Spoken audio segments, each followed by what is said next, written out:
नमस्ते। अच्छा, कहानियां सुनना भला किसे पसंद नहीं होता है ना। और खासकर वो कहानियां जो माँ की आवाज में जैसे जिंदा हो उठती हैं। तो आज हम राष्ट्रकवि मैथिली शरण गुप्त जी की एक ऐसी ही अमर कविता को समझेंगे जिसका नाम है माँ कहे कहानी। हम सब ने बचपन में कभी ना कभी कहानी सुनने की जिद तो की ही होगी। ये कविता भी एक बच्चे की ठीक ऐसी ही प्यारी सी जिद से शुरू होती है। लेकिन कमाल की बात यह है कि ये हमें गौतम बुद्ध के बचपन की एक बहुत मशहूर कहानी तक ले जाती है। तो कहानी का जो दिल है वो है एक छोटा सा बच्चा राहुल, जो अपनी माँ यशोधरा से बड़े ही प्यार से कह रहा है कि उसे कहानी सुननी है। राहुल की बस एक मासूम सी इच्छा है कि माँ उसे किसी राजा या रानी की कहानी सुनाए। और इस छोटी सी मांग में ना माँ और बेटे के बीच का वो गहरा और अपनापन भरा रिश्ता साफ साफ नजर आता है। तो राहुल की जिद पर माँ कहानी सुनाना शुरू करती हैं। वो एक खूबसूरत सुबह का जिक्र करती हैं, जहाँ बगीचे में चारों तरफ बस शांति और सुंदरता बिखरी पड़ी है। मतलब एक ऐसा माहौल जहाँ सब कुछ एकदम सुकून भरा है। पर तभी उस खामोशी को चीरता हुआ एक तीर सनसनाता हुआ आता है और बस पल भर में सब कुछ बदल जाता है। हवा में उड़ता हुआ एक बेचारा बेजुबान पक्षी उस तीर से घायल हो जाता है। पंखों में तीर लगने से वो घायल पक्षी तड़पता हुआ सीधा जमीन पर आ गिरता है। और यहीं से इस कहानी का असली संघर्ष, असली सवाल शुरू होता है। तभी बगीचे में घूम रहे राहुल के पिता उस घायल पक्षी को देखते हैं। वो बिना एक पल गंवाए उसे अपनी गोद में उठा लेते हैं और उसकी जान बचाने में लग जाते हैं। उनका ये काम आप देखिए करुणा और दया की एक मिसाल है, ठीक वैसे ही जैसे राजकुमार सिद्धार्थ ने एक घायल हंस को बचाया था। लेकिन कुछ ही देर में वो शिकारी भी वहां आ धमकता है जिसने तीर चलाया था।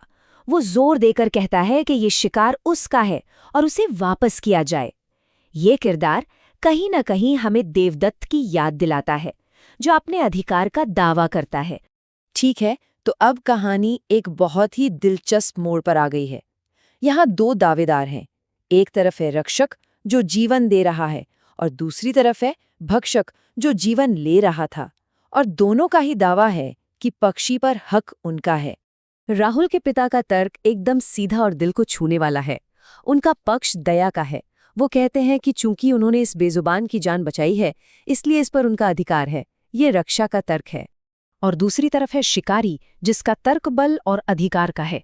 उसका मानना है कि क्योंकि उसके कौशल से ये पक्षी जमीन पर गिरा, इसलिए शिकार पर पहला हक भी उसी का है। तो अब सवाल उठता है कि असली हकदार कौन है?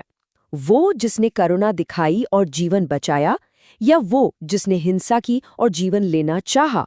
यही वो नैतिक सवाल है जो ये कहानी हम सबसे पूछती है। जब बहस से कोई नतीजा नहीं निकलता, तो ये मामला न्याय के लिए सीधा राजा के दरबार में ले जाया जाता है। अब फैसला न्याय की तराजू पर होना था। तो सबसे जरूरी बात यह है कि जब बड़े बड़े लोग इस मुश्किल सवाल में उलझ जाते हैं, तो न्याय की ये जिम्मेदारी छोटे राहुल को सौंपी जाती है। अब उसकी समझदारी की असली परीक्षा होनी है। राहुल पूरी कहानी को बहुत ध्यान से सुनता है और हर कोई सांस रोके इंतजार कर रहा है कि एक बच्चा इस गहरी दुविधा का आखिर क्या हल निकालेगा। और फिर राहुल अपना फैसला सुनाता है, एक ऐसा फैसला जो सदियों पुरानी सीख को दोहराता है। वो कहता है कि मारने वाले के अधिकार से बचाने वाले की दया हमेशा बड़ी होती है, इसलिए पक्षी पर हक रक्षक का है। चलिए अब आगे बढ़ते हैं और देखते हैं कि इस कहानी की आत्मा क्या है, क्योंकि यह सिर्फ एक कहानी नहीं है, बल्कि एक बहुत बड़ा संदेश है, एक बहुत बड़ी सीख है। और ये कितनी शानदार ढंग से दिखाता है कि असली जीत हमेशा करुणा की होती है। ये कविता हमें सिखाती है कि हमें हमेशा कमजोरों की रक्षा करनी चाहिए, हमेशा न्याय का साथ देना चाहिए, क्योंकि यही सबसे बड़ा मानवीय धर्म है।